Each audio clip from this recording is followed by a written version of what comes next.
Welcome to Closer Cult Podcast. I'm your host, Al Mamero. This is the place we dive into topics like sales, business, real estate, cold calling, self-improvement, and personal growth. We feature special guests offering insights into these topics. You can catch Closer Cult Podcast on Apple Podcast, Spotify, Amazon Music, YouTube, Instagram, and the TikToks. Oh, and Facebook. Today on the show, from Charlotte, North Carolina, he runs the #1 real estate team in the #1 Keller Williams office in the world. High Performance Real Estate Advisors, please join me in welcoming to the show, Mr. Thomas Elrod.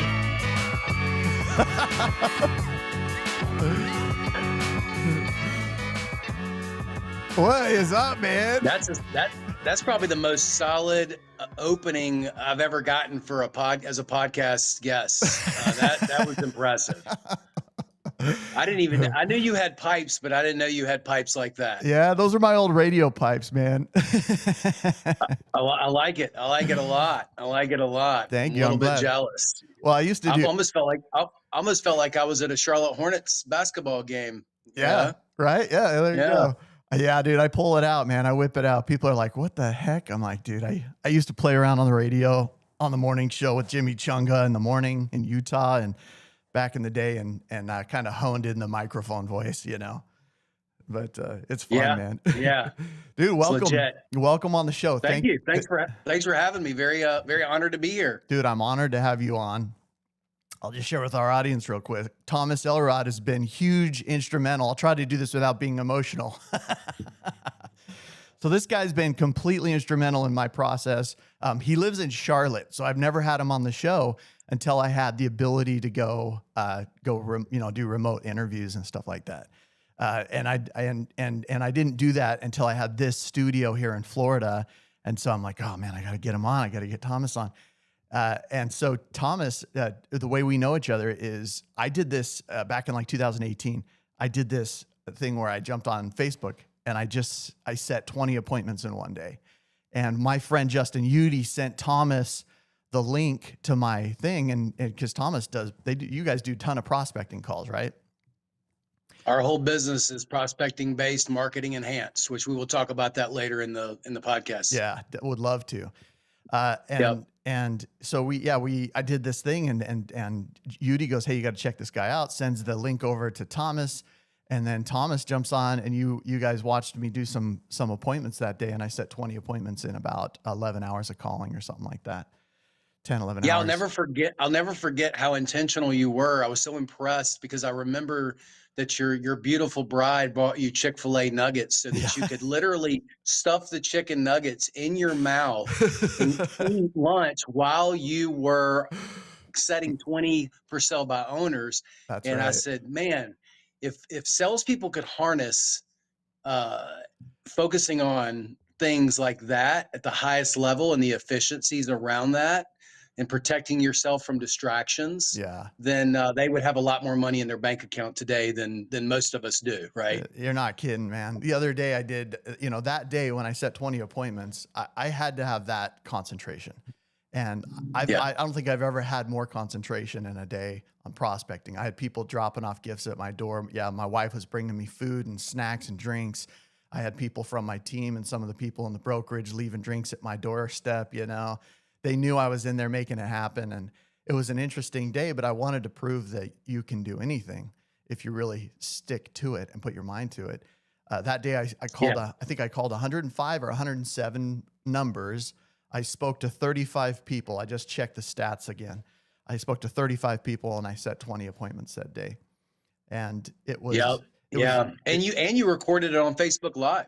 That's right. It's still there. And you can go on the Closer Cult Facebook and watch it every hour of it.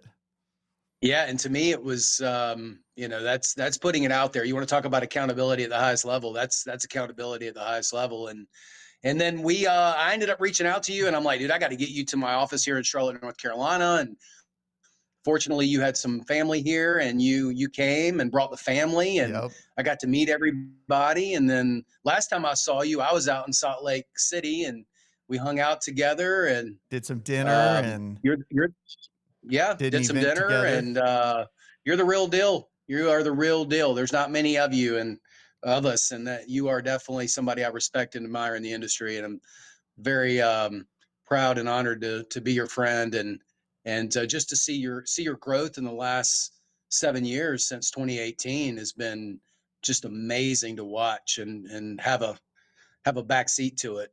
Well, thank you, man. I appreciate you being a part of that. You know, you before when we were out in Charlotte, you gave me a book. Actually, after I got home, I think you mailed it to me. Actually, you sent me Millionaire Messenger by Brandon Bouchard. Yep. And inside Yep. you wrote, Alma, you have a gift for, you need to tell your story, read this book, listen to Brandon Bouchard, tell your story. And I was just like, oh man, like, dude, I needed that. Like, I needed that. That was a time in my life when I had gone through a lot of tragedy. My mom had died. I had a couple friends die.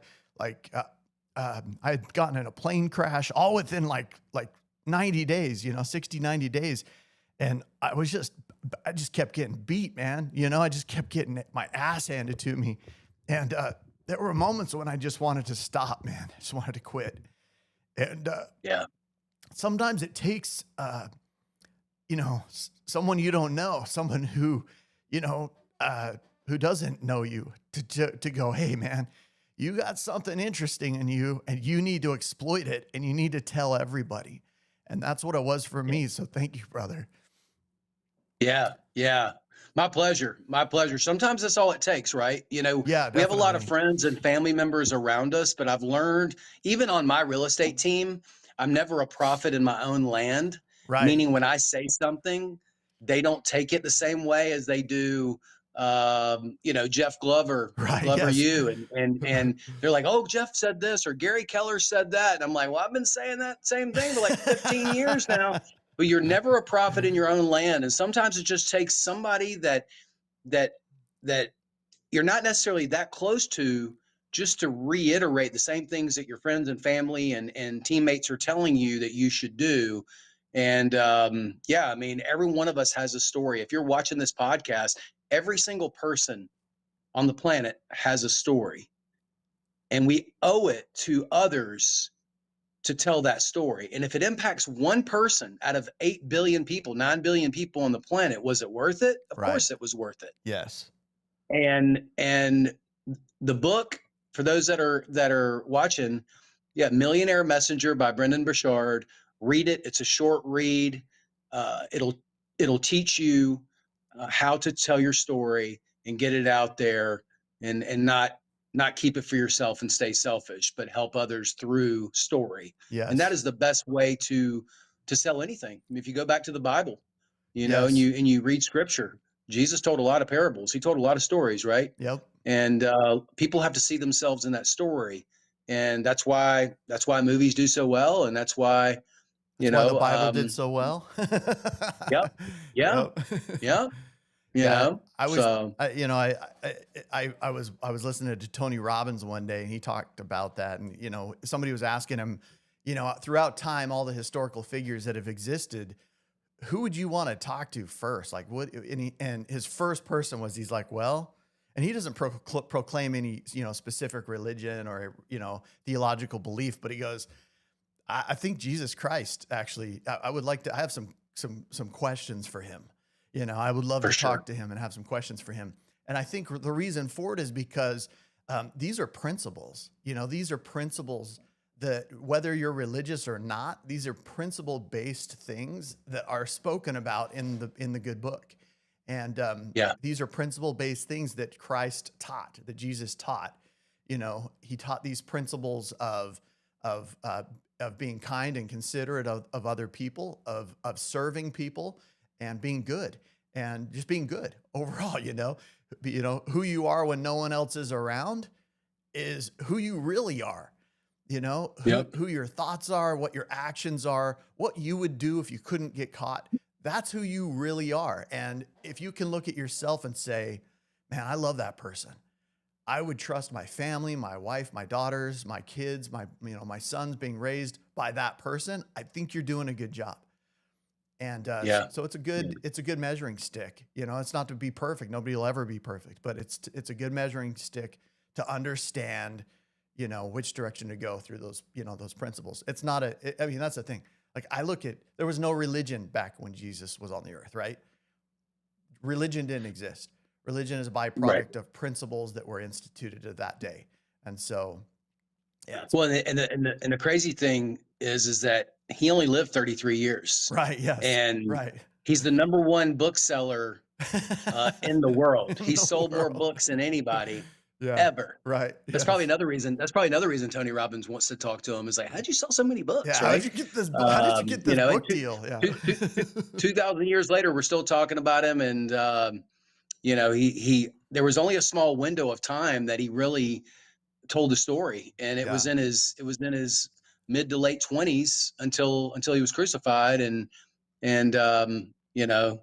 there's never been an impact like that, and it all comes from parables and stories, and us being able to see ourselves in that story, and I saw your story and said, you got to tell the story, and it's been cool to watch this whole thing. So It's wild, man. You were my inspiration to do that. And I was just like, okay, I want to do that. I always wanted to tell it, but I never had somebody go, dude, this is a valuable story. You have got to tell it like you did. And so I was like, okay, I'm going to start opening up. And that's when I actually literally started opening up and like talking to people and actually sharing the story, Yeah. So it was pretty Yeah. wild.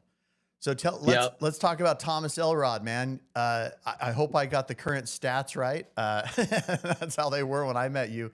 Regardless, tell me how you started and why real estate for you, man. What was it that you went, oh yeah, I'm going to start selling houses?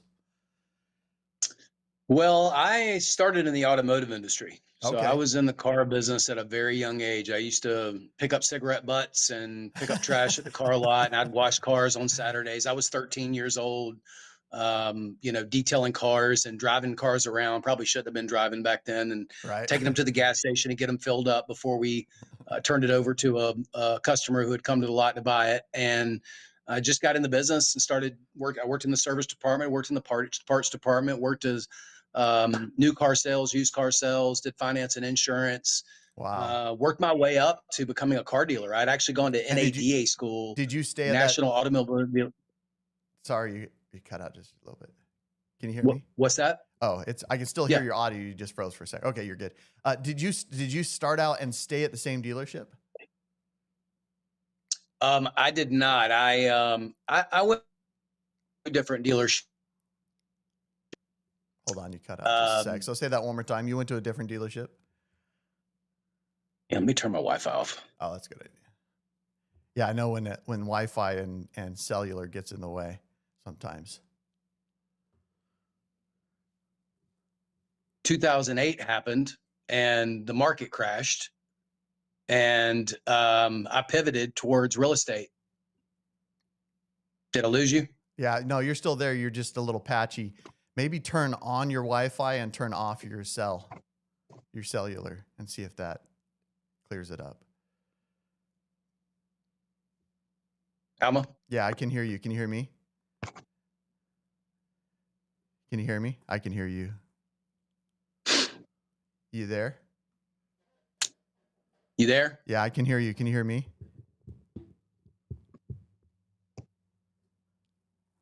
You there? Can you hear me? Check, check, check. Check 1, 2.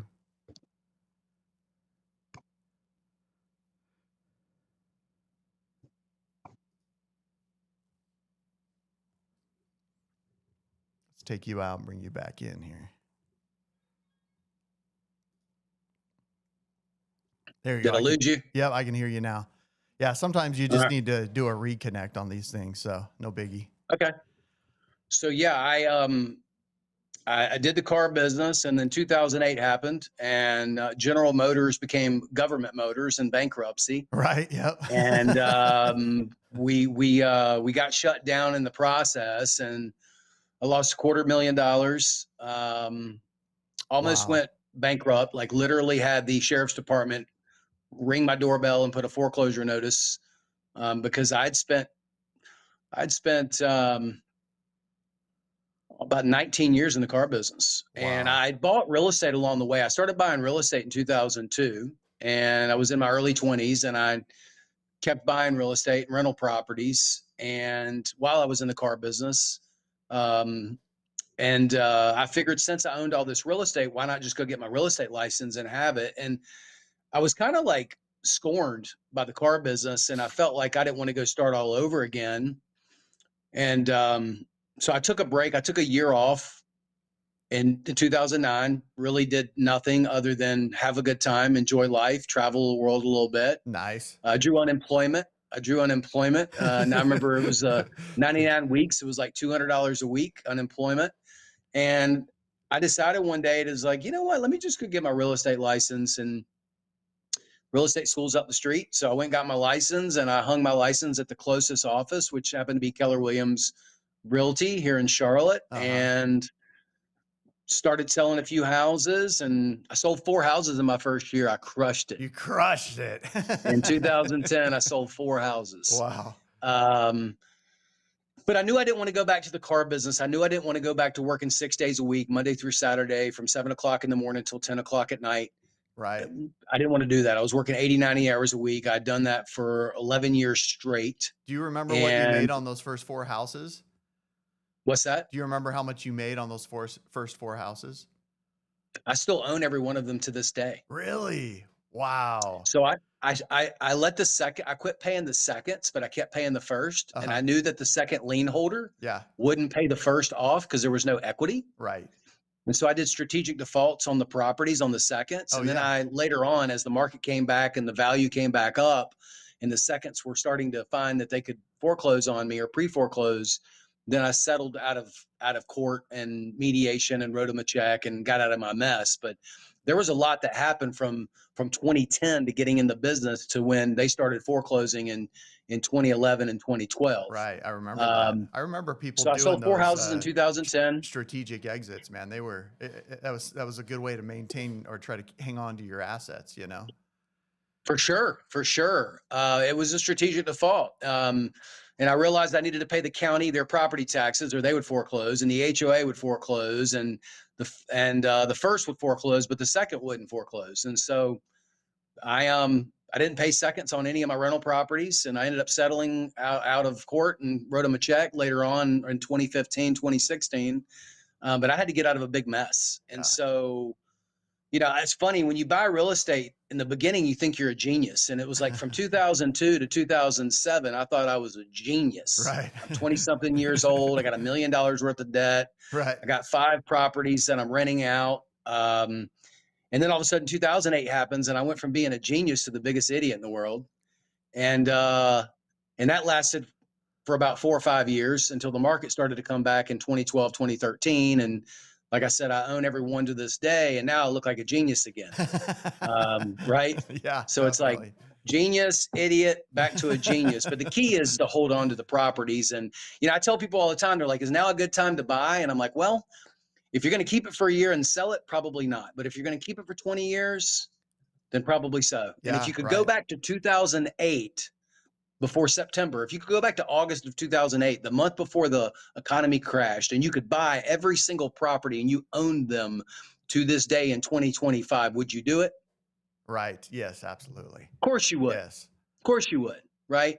And we know that inflation destroys debt, meaning the value of the dollar is going to continue to go down. And we know the best time to plant an oak tree is 200 years ago, and the next best time is today. Right. Today. Yep. And so, so I held on to every property. I got my real estate license. I sold 19 houses in 2011, and like 17 of them were buyers and 2 of them were listings. And I was ready to pull my hair out driving around. Because you got to remember, average, like right now here in Charlotte, North Carolina, it's like 65 days on market is our days on market right now in 2025. Yeah, your When I market's got in the pretty business in 2010, your market's pretty damn good there. Huh? Your market's pretty damn good there, right? It's very healthy. Yeah, everybody and their brothers moving from everywhere in the country to the Carolinas because it's probably still the most cost-effective, inexpensive place to live in the United States is in North and South Carolina. Yeah. But yeah, I mean, to me, it was sink or swim. And I didn't want to, I figured out pretty quickly that working with buyers and showing houses, and keep in mind, average days on market in 2010 was over 500 days on market. Jeez.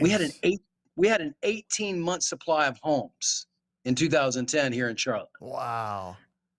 And so did a lot of showing. And then 2012, I started to pivot more towards listings because I read, Millionaire Real Estate Agent and you list to last, you sell to survive. And so then I did 27 transactions in 2012, and like 19 were listings and 8 were buyers. Wow, that switched. And then, that switched. Going to a listing-based business versus a buyer-based business. Well, and then it went to a whole nother level because my first coach ever in real estate was Jeff Glover up in Detroit. Wow. Yep. He had never worked with anyone outside of his team. And I flew to Detroit Super Bowl weekend, 2013. I walked in his office and I begged him to I could shadow him for 2 days. Wow. He allowed me to shadow him for 2 days. I begged him to coach me. He's like, I don't coach anybody unless you're on my team. And I'm like, well, how do you get better in other parts of the market if you're just coaching people in Detroit, Michigan? And he's like, that's a good point, Elrod. I never thought about that. So he ended up being my coach for 18 months. And the very first coaching call in February of 2013, he says, I want you to get the pie baking. And I'm like, what does that mean? He's like, I want you to get 50 listings as fast as you can. I want you to only focus on for sale by owners, expireds, and withdrawals in your market, and get to 50 listings as fast as you can. And I want you to get signs into those yards, because if you get signs in the yards, you've got 6 opportunities to earn a paycheck from a listing. And I'm like, what? He's like, and you only got 2 opportunities to earn a paycheck from a buyer. And I'm like, well, tell me more. And he's like, well, if you have a listing, the seller sells, the seller buys, the seller refers a friend, you can get sign calls, you can do open houses and collect buyers and nosy neighbors that want to sell up the street, and you get internet leads. So there are actually 6 opportunities to get a paycheck when working with a seller versus 2 opportunities to get a paycheck working with a buyer. The buyer buys and the buyer refers a friend. Wow. That's it. Yes. And that was pivotal for us. And that changed my whole mindset. And so we became a listing-based company, and we've never pivoted since. 12 years later in 2025, we're still 70% listings, 30% buyers. Sometimes we're 75, 25, but we are a listing-based business. And because we know if we control the inventory, we control the paychecks, we control our commission check on what we want to charge, what the value that we see. And it changed everything. And 4,600 closings later, here we sit.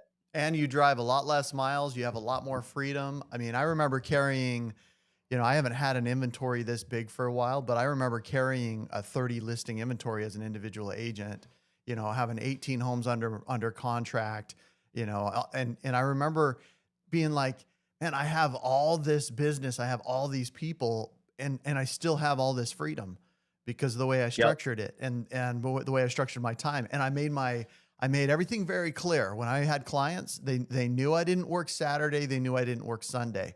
Those were my days off, I've had friends that have done that. Like I work Wednesday or I don't work Wednesday and I don't work Thursday. That's fine. However you want to structure it. But having a listing-based business gives you the freedom to create that type of structure where you can literally just do it how you want to do it, man. If you have the listings, you have the buyers and you have the freedom. Because let me ask you this, did the buyers come from, did the 30 buyers or the 30% buyers, did they come from did they come primarily from your listings as leads? Yeah, I mean, some did. Some came from our sphere of influence. I mean, if you go look us up online, High Performance Real Estate Advisors, you will see we have 2,600 Google reviews. Wow. And 600 Zillow reviews. And we're the #1 team, agent, office in North or South Carolina with Google reviews. So we get a lot of out of state. We're moving to the area. We saw your reviews. The second place team has like 1,100, and we want to use you. So we built that up over time. And so, yes, we've gotten quality buyers. And to keep in mind that seller is selling, but that seller is buying also. Yes. And they're either buying in your hometown or they're buying in another city or state, and you can at least get a referral fee from it. Right. And so to me, we always got at least one sale to 1.25 sales because you're getting a referral fee, or we got 2 transactions from the seller because the seller is going to use us to buy. I know it's kind And of a so throw in the air, but from your experience or right there where you're at, what percentage of your sales buy again in the area versus leave the state? nobody, I mean, 95% of the people that are selling in the Charlotte region and the Carolinas are staying in the Carolinas. Yeah, that's what We I. very people always come here and they're like, "Oh, I'm only going to be in Charlotte for a couple years for a job transfer," and 20 years later they're still here and they never left. Yeah. Many once you come to the Carolinas and you see that Carolina blue sky and you experience the most beautiful beaches in the world 3 Yes. hours away. You got Hilton Head and Charleston and Wilmington, right? Cape Hatteras and Asheville. Sunset Beach, Ocean Isle Beach, and then you go to the mountains and you got the Smoky Mountains and the Blue Ridge Parkway and Asheville, and Yes. people don't leave. And we've got the 6th largest, or 6th, not largest, we have the 6th busiest airport in the world with Charlotte Douglas Airport. And anyone who knows and they come here, I can literally hop on a flight today and leave Charlotte and go straight to Greece and land in Athens. I can go anywhere, and so people love that versus having to puddle jump and Yes. go from nonstop is big. So plus you got Interstate 85 and 77, the 2 largest interstates in the United States, intersect in downtown Charlotte. So, and we've got a lot of blue collar. We're number 2 in banking behind New York City with Bank of America headquartered here. And so part of this is luck. I always thank God every day that we are in the Carolinas. Being slow and being from the South was a blessing because, in 2008, when the market crashed, it went from West Coast to East Coast, Yeah. meaning it went from California to Nevada to Arizona, down to Texas, into Florida and all that area. And by the time it got to the Carolinas in late 2008, early 2009, this recession was starting to change a little bit. Yes. Right. And so, being here in the Carolinas and being a slow country boy, really has paid off for us. And you can see it in the prices. We're still the most cost-effective place to live. So it's been a blessing. So continuing on, 2012, that was when I did the 27 transactions. And then I hired Glover in 2013, and I went from the 27 to 128, and then 128 to 151. Wow. In 2014, 151 to 228 in 2015. I netted 600 grand that year. Wow. That changed everything for me. Wow. That 600 grand went to go settle with the banks on those properties that I own to get off those seconds. Mm-hmm. And it's been a blessing. I mean, obviously, I wouldn't be anything. It drives me nuts when people say they're a self-made millionaire or self-made billionaire. No one is self-made. If it wasn't for my director of operations, Mimi Hasu, who's been with me for 12, 13 years. She started out as my executive assistant. Now she runs our traditional retail business, high performance real estate. She runs our wholesale business, Easy Speedy Offers, and she runs our hard money lending business, which is Easy Flippers Lending. And we have a title company called Carolina Title Ventures. So she is the COO. She is the boss. She makes me look good. And then I've got, Brian Boger, who's been on the team for 11 years. He sold 600 homes on our team. We've got some stallions, and I'm just fortunate to have those people. I would not be where I am, and we would not be doing the numbers that we're doing if it weren't for the people that made us in high performance real estate. So when someone says I'm a self-made anything, no one's ever self-made. They've always got support in the background. Yeah, it's team. So I'm very blessed to have the right people, to be in the right spot here in the Carolinas, and have the right coaching. I'm big on coaching. I spend a lot of money on coaching. So yeah, that's kind of where we are, and that's where we sit today. Let's talk a little bit about that, man. And by the way, just shout out to Mimi and Brian, man. I watch them online. I've watched them for a decade now almost, and it's like, what dynamic humans, and so consistent, right? That's where you see where consistency is your greatest tool, is when you see people like that just dominate in their field and in their position, and they just own it. It doesn't matter what you do. My dad used to tell me, whatever you do, whatever you're doing, do your best at it. It doesn't matter if you're getting paid $3 or $300 an hour. You got to do your best at it. And man, Yeah. they're great examples of that. You know, they come on. Well, we have a saying on our team. In fact, it's one of Brian Boger's favorite sayings, and he says it all the time, that consistency is far more important than intensity. Meaning anyone can be intense for short periods of time, but Yes. consistency is where the magic's made, where the wealth's made, all of that, right? Yes. And we see it. We see. I mean, that's why this business is such a high turnover business, is that anyone can come in and be intense for 30 days, 90 days, 12 months, 18 months. But it's the people that are in this business for 5 years, 10 years. I tell people all the time, you give me 5 years, 60 months, I can make anyone who is broke today make them at least have a net worth of $1 million in 60 months. I They just believe have you to be, can. Yep. yep. Yeah, they just have to be consistent, and we give them the tools to be consistent. Yeah, just do what I say, you know. And that's the great thing is you guys have created an incredible platform to model, you know. Right. Tony Robbins says, you know, you can model anybody. Like, you want to be like me, you want to have what I have, then model what I do. Be as consistent as me, do the things that I do, and you'll have what I have. Yep. Yeah. So Yeah, most people want to be rock stars in this industry, but nobody wants to take the time to learn how to play the chords on a guitar, right? Yes. Right. Nobody wants to do the practicing. Nobody wants to do the 10,000 hours to master one thing. They just want the fancy, stuff, and houses and boats and watches and planes and cars, and they don't realize what it takes to get there. And there are no overnight successes unless you go to a gas station and buy a lottery ticket, and that's about the only way. Right. Those statistics never work out well for lottery winners. Yeah, that's not really success though, right? It's just default and Correct. Yeah. Correct. I love when people are like, oh, he has an overnight 20-year success. You know, I had a guest on my podcast who said that. He's like, yeah, he goes, everybody looks at me and says, oh yeah, he's the overnight 20-year success, you know? Yeah. So back to the prospecting based part. We've always been a prospecting based business. Our agents are coming in the morning, and they're time blocking. They're doing income producing activities, not income servicing activities. And the biggest thing I see. How many agents do you have on the team right now? There's about 10 agents on the team, and there's 5 admin or so. So we have about 15 team members, and we close anywhere from 70 to 90 million a year in volume. Wacky, with a very tight. Yeah, we're a very tight knit team. I always say we're the Navy SEALs of real estate, right? You got to have a Navy, but we have our Navy SEALs, and we hire like a Navy, but we only keep our Navy SEALs. And I've realized that A talent will not stay around if you keep B talent and C talent around.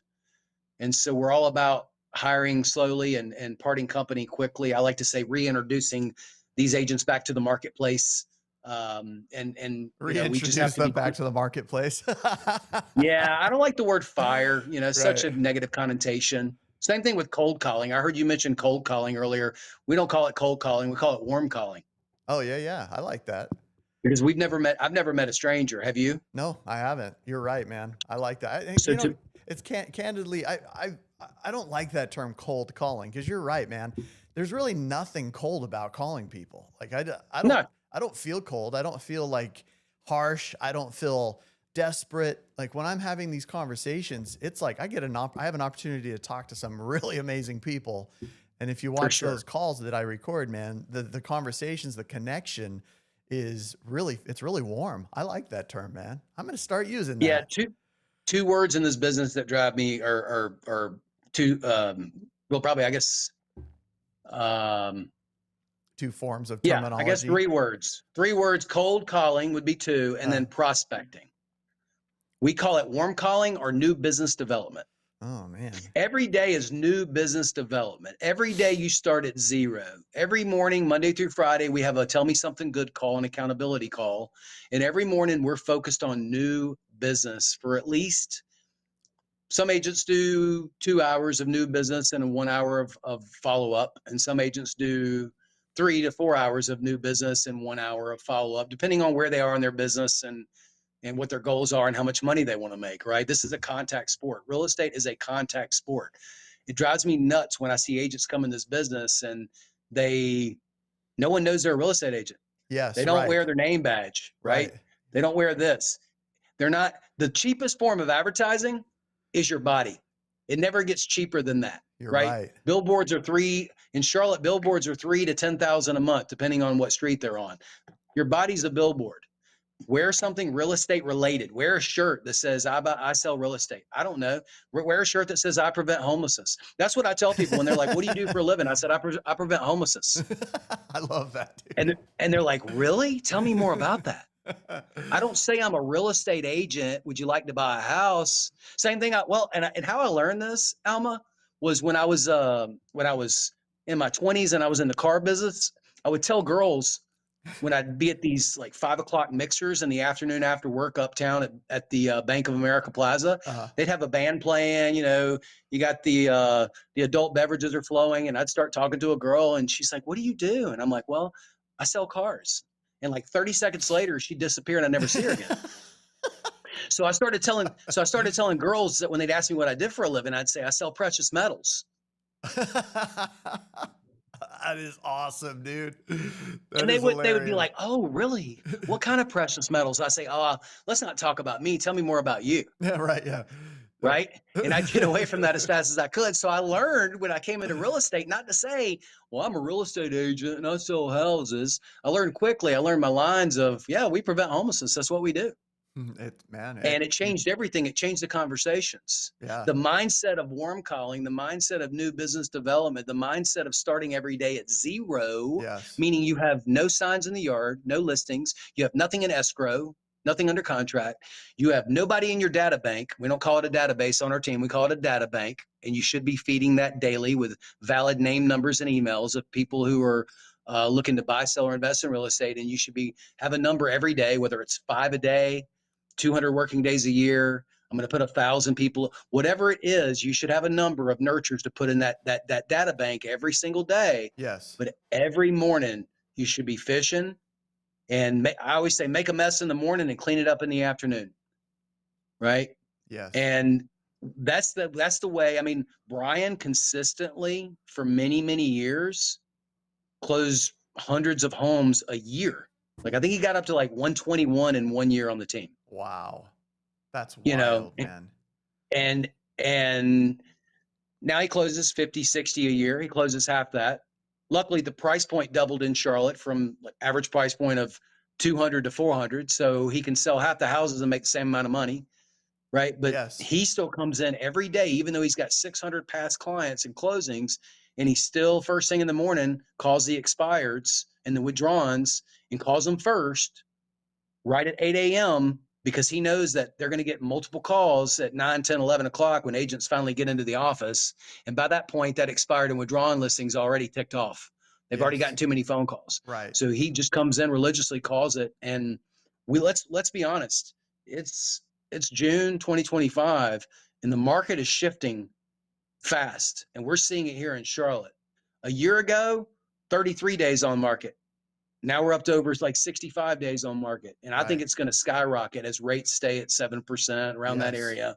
More inventory. Our inventory is up 15% over last year at the same time. And we're down 3% in closing. So it's a 15% swing from June of 2024 to June of 2025 and inventory going up. So I'm excited because our business was built for expireds, FSBOs, and withdrawns. Yes. And the conversations that we're having, I always say, people say, "What's your 30-second elevator speech?" Our 30-second elevator speech on our team is we specialize in properties that didn't sell the first time. Because that says everything to everybody when you're in real estate. Yes. It says to the FSBO that we sell properties the first time. We specialize in properties that didn't sell.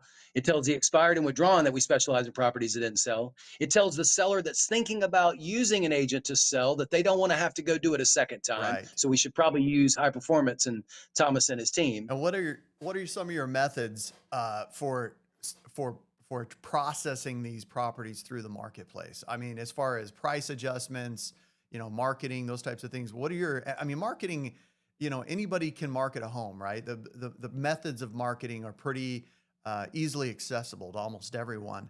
But once you are marketing a home and you see a home stalling on the market and it's not selling, what are your processes to get that market to sell or get that home to sell? As far as, is it price reductions? How does that work? Is it additional, like in your market, what is it? Is it additional staging? Like, what is it for you guys? Well, first off, we don't call it a price reduction because that's hard for a seller to hear. We call it a price improvement. Yeah. Right? Meaning we need to improve the price. Yes. When I call a seller and I'll say, hey, Mr. Seller, it's your favorite real estate agent, Thomas Elrod, High Performance Real Estate. Just want to talk about repositioning your property to get more eyes on it so we can get it sold. Is now a good time to talk? So we can They'll say, improve the value of the great. home, right? Yeah. Yep. Let's talk about a price improvement. That's one of the ways to get more eyes on it. Now, if this is an expired listing with another agent or another firm, first thing we're going to do is we're going to make sure the MLS listing is complete. Most people don't realize that if these agents that put 25 pictures or 31 pictures, that property is never going to be indexed on the first page of any major search engine like Google or Microsoft Edge or Mozilla Firefox or Safari or whatever search engine they're using, because the internet recognizes the property as an incomplete listing. So the first thing we're doing is we're looking to make sure that we have 48 pictures in the MLS. Number one, okay. We can have 48 pictures in our Carolina's multiple listing service. Number two, virtual tour, Matterport 3D, attachments in the MLS. Are the schools in there? I don't care if it's a 55 and up active adult lifestyle community. You still should put elementary, middle, and high school. Is the builder's name in there? Is the floor plan in there? The more complete that multiple listing service is, the higher it's going to rank on every major search engine. And I learned that from the head of IT at Canopy here in Charlotte. Brian Perkins is his name. And he said the biggest mistake real estate agents make is they half-ass it and they throw like 20 pictures up and they don't do any of the other stuff and they just put the basics up. Right. And the internet is never going to get the most amount of eyeballs looking at that property because it's not indexing on the first page of every major search engine. I didn't and I don't know that, about man. you, Alma, I didn't know or that. anybody looking. That's wild. Who goes to the second or third page of any search engine to look at anything nowadays? Right. It's true, man. Never. Right. Yeah. It's so that's the first thing we look at. 10 on page 1. Yep. Yeah. Yep. So that's the first thing we look at. Is it complete? And how do we make sure that it's complete? Second thing we look at was we're asking how many showings, how many offers have they had, right? If we know they had a bunch, like we met with a seller earlier this week that's had 60 showings, but no offers. Not one of our agents. This was a withdrawn seller that's ticked off at their last agent. And they had all these showings and no offers, none. And so the first thing I asked is did the agent call these 50 or 60 agents that showed the property and, number one, thank them for their time and their gas and their wear and tear on their car and driving over and opening the door and showing it to the buyer, number one. Yes. And number two, did they say to that agent that showed that property on a scale of 1 to 10, 10 being we got an offer coming in from the buyers you're working with, and one, the buyers wouldn't take this property even if the sellers gave it to them. Okay. Where do we stand right now on a scale of 1 to 10? 10 being we got an offer coming in, and 1 being buyers wouldn't even take it if the sellers gave it to them. They're going to give you a number. If it's a 10, I'm ecstatic. Yes. If it's a 9 or an 8 or a 5 or a 2, our next question is always the same. What's it going to take from a 2 to a 10? That's called brokering real estate at the highest level. Say that one more time. What's it going to take? What? Say that one more time. You cut out. What's it going to take to get from a 9 to a 10? Okay. What's it going to take to get from a 7 to a 10? What's it going to take to get from a 3 to a 10? To me, I don't know what it says in Florida, but I know in North Carolina on our pocket card, it says real estate broker. Our job is to broker the deal. Our job is to bring buyers and sellers together. Yes. And broker a deal. And our job is to pick up the 500-pound phone as a listing agent and call those showing specialists and buyer's agents and thank them for spending the time to drive in 95-degree weather and show buyers properties all day. And what's it going to take to get the deal done? People don't realize it may be something simple as carpet and paint or knocking out a wall or some closing cost or whatever. Right. But agents don't do that. Right. There's no competition in listing properties because 95% of the agents don't do that. They don't pick up the phone and broker real estate. Let's talk about that for a second. How important is picking up the phone and having a real voice on there, man? I'm getting robocalled, right? I have robocalls, taking robocalls. There's robocalls that are answering robocalls. They're having conversations and they're hanging up. And I see a huge difference when I get on the phone and I'm speaking to people and they hear my voice and they know I'm a human and not a machine. I'm not an Yep. AI construct, how important do you think it's going to be going into the future of being shoulder to shoulder, belly to belly, or actually having real authentic conversations on the phone without AI? Because everybody's trying to cheat the system. Everybody's trying to not do the work by making some robot make the calls. How important is it going to be going into the future to be that essence or that individual agent who actually is the one on the phone and making the calls and talking to humans? That's a great question. To me, robots and AI will never replace EQ, emotional intelligence. Will never replace empathy. Maybe 100 years from now, these robots will be trained to replace empathy, but not in the next 5, 10, 20 years. So everyone comes to me and they're like, are you worried about real estate agents going away? No, because a human being is not going to make a decision based on what a computer, a smartphone, a tablet, a PC tells them is the reason they should buy or sell a home at a certain price. Right. They need to hear it from a human being. Tonality, downswing, upswing, listening to the things that aren't being said when someone's talking. A lot of times it could just be a sigh or a noise that the person on the other phone line's making that gets you to ask another question that's deeper, right? And AI is not going to do that, not anytime soon. You're speaking my language. Right?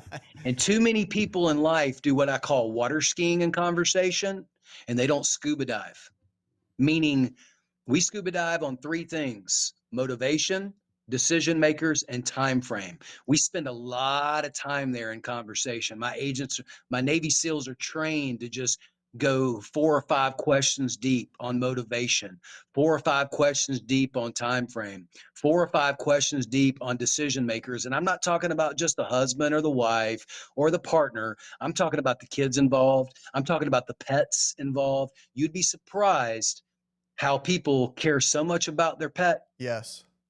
And what their kids think about the next home they're going to buy or selling the one they're currently in, that true, everyone should be included in that conversation. Yeah, it is wild to me to see that. They're like, well, I got my dog only likes this size of yard, or I got a 45-pound dog. He's got to have this type of environment, or, 100-pound dog or whatever.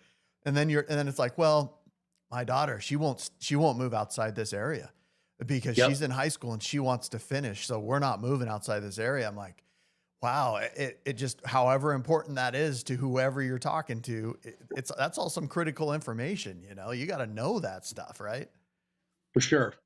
Yeah. Yeah. That's wild, man. And tell me this, what's the exit strategy for an agent, right? I mean, I can tell you're highly passionate about doing the team, having the agents, building the company, having numbers, business over business over business. For someone who's like, I want to have some type of exit strategy at some point, or I want to retire from real estate, what advice would you give to somebody? I mean, everybody's like, oh, I want to retire when I'm 32 or whatever. And that, I guess whatever, that's fine, man. When I was 32, I was just barely getting started. Like, I feel like I barely figured some things out at 32. Now I'm 45 and I'm like, I feel like I'm barely getting started again, and it's like, I don't want to stop. Like, for me, I don't want to stop. I got a lot I want to learn, a lot of things I want to do. At some point, I do want an exit strategy of creating an environment where I have more time and more flexibility. What's the exit strategy when you have a big team like yours, when you have a mega team like yours is doing just ridiculous numbers? Do you have an exit strategy? Is it investments? Of course, Is it of course. multifamily? Now you're getting into my passion, which is building wealth. So I tell my agents all the time that if you are on the hamster wheel of slinging houses 20, 30 years from now, then I have failed you as a leader. Yes. And so building wealth, Warren Buffett says, if you don't figure out a way to make money while you sleep, you will work till the day you die. Right. Yes. And for everyone, it's different. Brian, when I met him, he didn't own a home. He was in credit card debt, and now he owns 6 or 7 homes. Got $1 million net worth, got a ton of money in the bank. And he does this because he enjoys the art of Hold on, you're sell. Hold on, He's oh yeah, you're cutting out. Hold on one sec.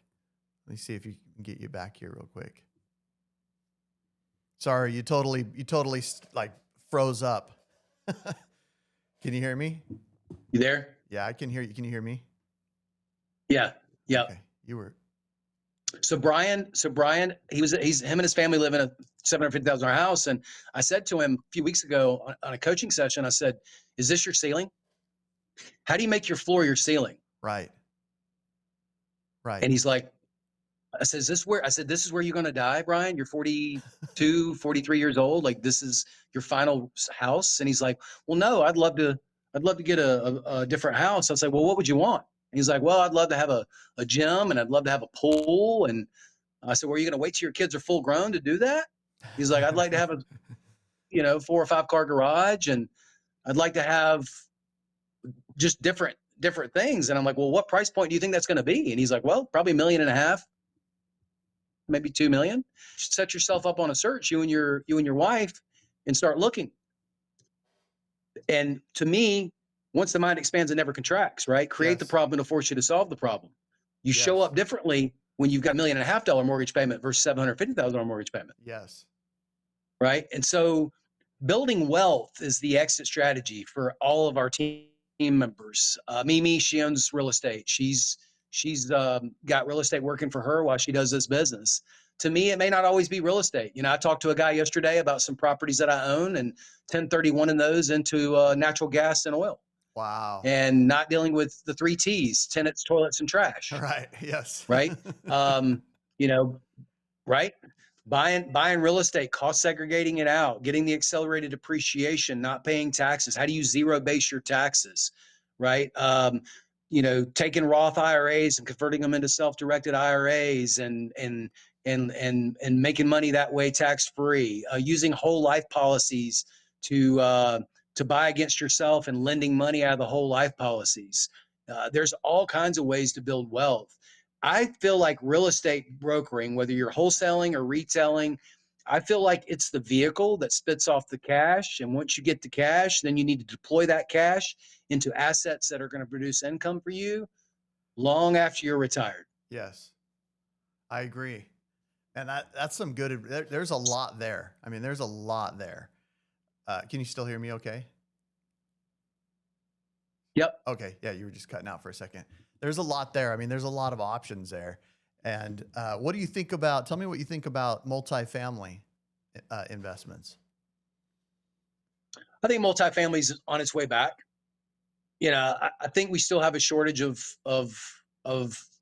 homes for sale in the United States, for buyers, for people to live in. And I don't see multifamily going away. I do see RV parks and storage facilities. Like they said that baby boomers, you got 75 million baby boomers, you got 32 million households with baby boomers living in them, and they're going to start downsizing, and they're going to want to keep their stuff.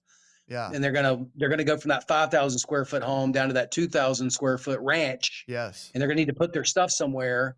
And so storage facilities are a big thing. Yes. Trailer parks. That's what my dad just did. He's 80 and he's got all this cash, or he's got all this stuff, not all this, all this stuff. And he downsized his house, downsized his, and he's keeping everything. I'm like, Dad, get rid. I don't want to inherit that shit. Like, I don't need, Right. I don't need 17 hutches. All right. Like China hutches. Like, I'm like, just get rid of it. But no, man, he's got it. He's keeping it all. He moved to this last week. He's in California. My brothers and stuff helped him move. Otherwise I'd have been out there. But, and they're like, dude, he's got 17 hutches. And he's like, I'm like, what? He goes, now he wants to keep them all. He's storing it all. So yeah, man, you nailed it there too. He's downsizing his house, but he's keeping all his crap, Yeah. Yeah. I see there's a big play on dirt right now, like owning the dirt, and people putting their manufactured homes on the dirt or putting their RVs on the dirt. I've even seen truck storage, truck parking lot, where semi trucks park their trucks overnight. They live in an apartment and they park their truck nearby in a parking lot. And they pay, $300, $400, $500 a month to park their truck there. It's pretty wild. Yeah. Yep. Boat storage. Right. I see these luxury garages becoming a big thing where people only have a 2-car garage at home, but they've got a couple of antique cars and they want to put them somewhere. There's just so much opportunity out there to build wealth. Yeah. And everyone that's watching, I want them to know that you're using the real estate space, the traditional brokering or wholesaling or whatever you're doing to generate income. Yes. Be sure that you don't forget that that is your vehicle that spits off income so that you can take it and get that income out of liquidity and into assets that produce more income. Yes, don't spend that shit. That's your freaking cash cow, man. That's what I tell people. I'm like, dude, being a real estate agent, you have very low overhead. You have high probability of return, and you can take that cash flow and turn it into assets that continue to pay you. And that's been my game. And I've told my team members, I don't currently have a team right now. It's my wife, my assistant, and me. And because I want to keep it small as I'm building Closer Cult and Closer University and those things. But I feel like that it's been a gift, a blessing to me to be able to make phone calls, get on the phone, have people, list their homes with me. It's not my asset that I'm selling, but I'm making as much as some people do on real estate flips, on these sales. I got these friends that'll spend 3 months flipping a house and all this hard work and effort and labor. And I'm like, man, just go list a property, man. You made 35 grand off of that. Go list a home that'll pay you 35 grand. Why are you doing all this work? I agree. But I mean, some people are really efficient with flipping, but I'm like, there's no way I could be efficient enough in flipping to do flipping. To me, dude, the ease of getting on the phone, making phone calls, having conversations, going and meeting amazing people. Like, you would not believe the experience I had last night with this gentleman, dude. It was the coolest freaking experience, right? I go to, and you'll probably laugh, but I go to this listing presentation, right? I had this guy on the phone. We agreed to come meet about listing his home, but he's had probably 100 people calling him on this property, and it's a ranch that he has out here in Central Florida. So I go out to this ranch, and it's in this little tiny town. And half of the town is a giant lake. It's called Scorpion Lake. Anyways, I go to this town. I mean, actually, the lake is bigger than the entire town, right? There's 2 little towns, and it's bigger than both of the towns. It's crazy. Anyway, so I go out there. I go to this ranch. I meet him at the gate. And first of all, he was an hour late getting there. He pulls up to the gate, and he steps out, and I introduce myself. I said, hey, man, thanks for having me out. And he goes, now, just a minute. What's your angle here? That's what he says to me. And I go, well, sure. What do you mean angle? He goes, well, why are you here? You have a buyer? And I'm like, no, as I talked about on the phone, if we can figure out a way to net you what you need to, I'm here to list the home, And he's like, I don't remember you saying that. I'm like, well, I'm sure you talked to a lot of people. That's what I said. If it's a misunderstanding, it's totally okay. I'll be out of your hair. And we can have a nice day. I said, I'm here to serve you, and I'm here to help you with the process of selling your ranch. I've sold tons of ranches like this. I've sold entire subdivisions myself. I've sold entire, huge acreage, parcels of acreage, raw land, everything. I said, this isn't my wheelhouse. I'm here to help and serve you. If you misunderstood or I misunderstood why I'm here, I'm happy to walk away. He's like, yeah, I don't understand why you're here. He was really rough with me. Like, I haven't had this type of an experience for a while. And he's like, you're here trying to manipulate. And I go, no, I'm not. I'm free. I'll see you later. Have a nice day. And I walk over, I pop my door open, and I go to get in. And he goes, well, wait, just a sec. He's like, well, what does that look like? Because you're here to list it, but I'm offering 4% to a buyer's agent. Why don't you just bring me a buyer? And I explained to him how listings bring buyers, right? And I said, you can't sell anything unless you market it online effectively in this day and age. You got to be able to market it correctly, and then we'll pull in a bunch of buyers. So anyways, and he's real rough with me. And then I said, hey man, I don't think this is going to work. I said, I'm here. I'm not being abrasive with you. I don't want to have any type of an altercation. I'm ready to walk. You have a great day. I'll chat with you later. If I misunderstood you, I apologize. I'll chat with you later. He goes, you're very professional. Thank you. I appreciate it. And I said, no problem. I gave him my card and I drove off. He calls me. I'm 50 yards down the road, and he calls me and he goes, he's driving behind me. Hey, so if you did list it, like, what would showings look like? He Nice. goes, what Nice. would showings look like? This is last night on this listing presentation. What would showings look? And I go, well, I'd come out and show the property. He goes, well, you're like an hour away. And I go, yeah, I'm closer to like an hour and 15 or an hour and a half away with traffic, you know? And he's like, how are you going to show my property? You're that far away. I said, well, I'll schedule it for when I can be there and I'll show the property. I said, you're not going to have a ton of showings on this ranch land. You're out in the middle of the boons. You know, this is a very specific type of buyer, very specific type of property. Huh, that's interesting. I said, but it'll get shown correctly. Nobody will be missed. And either I'll show it, my wife will show it, or somebody, you know, in our team or our company will show the property. Okay. All right. Well, all right. Well, that sounds good. Okay. I'll talk to you later. Okay. Talk to you later. Bloom, I hang up the phone. He calls me back. Hey, you know, I really do appreciate the way you handled that. You know, I was a little rough and I'm sorry. I said, hey, no problem. I get it. Not a big deal. He goes, I'm going to talk to my partner. If it makes sense, we should probably work together on this at some point. I said, hey, it's on your time clock. It's your money. It's your property. I'm just here to serve where I can and add value to the process. Okay. Yeah, that sounds good. He hangs up again. Okay. I'm driving and I see him in my rearview mirror. We're driving down the main road and he pulls into like this gate, right? It's very unsuspecting gate. And I was like, oh, it must be where he lives, right? So then he calls me again. I'm a quarter mile down the road. He goes, hey man, do you have some time? And I said, yeah, I got time. I came here to meet you. I drove this time. And he goes, why don't you turn around? I'm going to show you my 1,300 acre ranch. Nice. I'm like, you have a 1,300 acre ranch? He goes, yeah. And I got a big old lake. And I'm like, you got a big old lake? He goes, yeah. Why don't you just come back here, man? Just spend some time with me. So I go back, I follow him in. His road from his gate to his house, I shit you not, was at least a quarter mile. It was a long driveway to get back there. On his 1,300 acre compound, he's got his kids have a house over here and their own lake. And then he wraps around. He owns Scorpion Lake. He owns this massive lake with 10 miles of shoreline.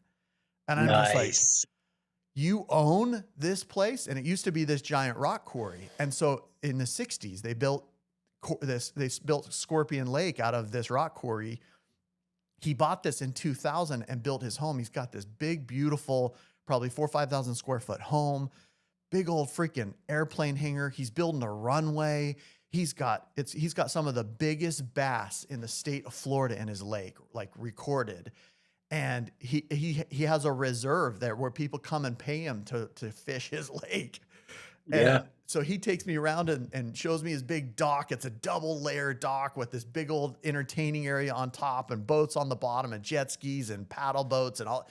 And then he takes me over to the other side of the lake and shows me this unbelievable panoramic view from one side to the other of this additional home lot where he's going to build a lodge and he's going to house people from all over the world. He's building a 6,000 foot runway on his property at Scorpion Lake, and people are going to come from all over the world and enjoy this lodge, this scenery. It was the most beautiful thing I've seen in the state of Florida when it comes to lakes or area. I felt like I stepped into like, you know, the beautiful lakes in Utah that are everywhere, you know, beautiful places Right. like in North Carolina that you see everywhere. And Florida is just mostly like tropical stuff, right? And trees, right? But this place was dynamic. Dude, if I would have been a dick to this guy and I would have pushed him back the way he was pushing on me, now we have a friendship. We were texting all night. We were sending each other leads to different things. And he's like, I'm talking to my business partner. We're going to see if we can get you to work on the listing and get this land sold. And I'm like, It's awesome. it was awesome. Yeah, you just never know. You never know where conversations are going to go. And, Yeah. you know, it's never about us, right? I tell people all the time that ego, when you get rid of your ego in this business, you can make a lot of money. Yeah. Right. And then transfer it into a lot of wealth. Yeah. But most agents get in this business. They're trying to prove to themselves they can do the job. They're trying to play Superman, you know, and I tell my agents all the time, You don't need to be Superman or Superwoman. You need to let the client be the hero in their own story. Yes. Yep. Yep. Right? Yep. We're supposed to be the guide. We should never take it personal. It's not about us. You don't know what that guy went through, what he may have gone through earlier that day. I've Yep. called people. I called a guy one time and he said some really ugly things and he hung up the phone. And later that day, he called back and he's like, hey, I wanted to apologize for the way I talked to you this morning. He said, I was pulling out of the driveway and I ran over the family dog. Oh my gosh. Dude. Right? Wow. And you just don't know what people are going through. We don't have any idea, but we take it personal because they say something ugly. Right. Like, get over it. Yes. You know, I always say ego stands for two things. It stands for eliminating growth opportunities. Yeah. Yes. Right. Yes. Or edging God out. Wow. Wow. I like both of those. Right. And if we have a heart like Jesus and we turn the other cheek and we just kill them with kindness and love, you'll be surprised what happens to these people that are very rough and on the outside and how big a heart they are on the inside. Oh, and here's the thing. This guy you met yesterday, he will be your biggest fan. Yes. He will trust you. He will send you business and he will go to the mountaintops and tell everybody about you. I agree. And I have found that the toughest people in the beginning, the ones that are the toughest conversations, end up being your biggest allies, your biggest fans, and send you a ton of business versus the ones that are nice. You meet them, you sign them tonight, you get them under contract tomorrow, you close in 45 days, and you never hear from them again, even though you did a great thing. Right. Yes. It's almost like the people who are ugly to you in the beginning and you kill them with kindness. Yes. They end up wanting to pay you back. Right. Yes. Because they still feel guilty about what an a-hole they were when they first met you. Right. Right. I don't want them to feel guilty. You know, we all have our days, you know, but it's true. I mean, I feel like, but you know, that's what bonds people. And especially, you know, I think in masculinity, right, in our society, we can have these big old blowout arguments and it only usually makes us closer if we're men, right? Like some of my best friends are my best friends after we had a fist fight and we're still friends, you know, or like there was a huge falling out emotionally or mentally, you know, in business. And yeah, we may not do business together again, or we may not, you know, orchestrate something the same way, but we still, we create a bond and an understanding and a mutual respect. And I think that's what me and this guy, after, you know, as we had these conversations riding in the side by side, we were talking about his land. He's showing me his airplane hangar and his landing strip area and the lake and all that. We created a bond. And he's like, we pull up into the driveway, his son pulls up and he goes, hey, he goes, yeah, you know, Isaiah, his son, hey, nice to meet you, man. I said, hi, I'm Alma. Nice to meet you. And he goes, his dad goes, yeah, man, he's one of my best buddies. He drove an hour and a half to come see me. And I'm like, yep, that's right. And then he whispers to me, he goes, if he only knew how all of this started. And I'm like, yeah, yep. If he only knew what 40 minutes ago happened, you know, what happened 40 minutes ago, he would never believe that it turned out to be, you're calling me your best buddy and we're cruising in the side by side, you know, around the lake. It's wild, but you're right, man. If you can get rid of the ego and you can just see people for who they are, or see past them and give them Jesus love, and open up to them and allow them to have moments, allow them the grace of those moments. Cause yeah, you know, when people are really upset like that, it's usually because they're, you know, one of my mentors used to tell me, George Morris, he used to tell me, he said, somebody's usually either going into, right in the middle of, or coming out of one of the worst trials or tragedies of their life. Yeah. He said, that's just the nature of life. And the way we handle it and the way we give it back to people says everything about who we are. For sure. Yeah. Your ego's not your amigo, right? It's so true. Yes. You know, it's not. I tell my agents all the time, when someone says no does not mean N-O. It doesn't mean no, not you. It doesn't mean you're the problem. When I hear the word no, N-O, I also hear the word K-N-O-W. They just Mm, need to know more so they can make a good educated decision. And most of the time it's based on the questions that we ask them to get them down the road of K-N-O-W and needing to know more to make the right decision. yes. I love that. Right. Yeah. And it's never about us. Right. And as long as we can remember that and get rid of the ego, that's the other reason agents won't make phone calls, Right. because their Yes. poor little itty bitty little ego can't handle rejection or somebody telling them to go fly a kite or pound sand. Right. It's true, And man. the It's true. it is. It Yes. is. And if they would just get rid of that ego, and it's not like right now, it's hot, it's humid, it's probably 90 degrees here. We're not out paving roads or digging ditches. Right. We're Yes. making 20 contacts or 30 contacts in a 3-hour period, 5 days a week. That's a And you gift. do that for 15 hours a week out of 168 hours, you will make more money than you can ever imagine. Yes. But most people aren't willing to do it because their little ego's in the way. Yep. Well, And brother, if they would just, you know, yeah. Any final words? Any last thoughts on this process? Dude, I could literally sit here, have a 4-hour long conversation with you about this stuff. Like I yeah, can tell you're so passionate about it. I'm so passionate about it. And I feel like we just got to really the nitty gritty and the good stuff. Any final word? And I'm going to have you on the show again, man. I would love to have you on the show again and talk about some of these other things. So if you come up with something, you're like, oh, let's have a topic that's identified. Dude, let's do that. Let's get you on the show. You bring so much value to these conversations, and you bring so much knowledge and so much experience in the processes.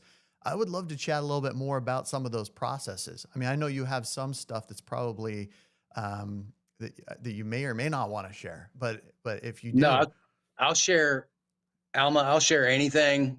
I cool. I know I teach what we do. That there are no secrets, and I know that if I teach it to 100 people in a room, maximum 5 people will do something with it. We'll actually implement it. It's true, man. Yeah, I'll go train a room, and I'll get 1 or 2. They're like, I implemented it. I set all these appointments. I did all this. You were right. It's awesome, man. Thank you. And then they implement it. Right. But Yeah, and I need to come yeah. out there sometime soon, man, and be on the team and help, we'll do some more training or do some more whatever. I mean, I feel like I need to train from you. You've been dynamic for just decades, and I just feel like I've learned so much from you, and you've been such a huge part of my life. So either way, we need to link up and go have some time together. I agree. I definitely need me some Alma time. Yeah.